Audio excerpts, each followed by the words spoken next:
পানি নাই, কেউ আমাদের পানি এনে দিবে না। এই পৃথিবী বাঁচানোর মতো কেউ কি নেই? আছে, এই পৃথিবী রক্ষা করার ক্ষমতা একজনারই আছে। কে সেই লোক? বল আমাদেরকে। অ্যাভেঞ্জারের হাল্ক ভাই।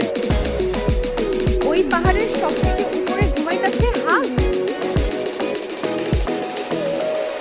প্রকৃতির সব প্রাণী তাকে পাহারা দেয়।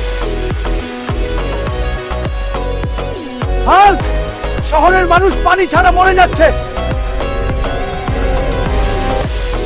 চলো সবাই আমার সাথে। এক লাফে এসে পৌঁছে গেল সমুদ্রের ধারে।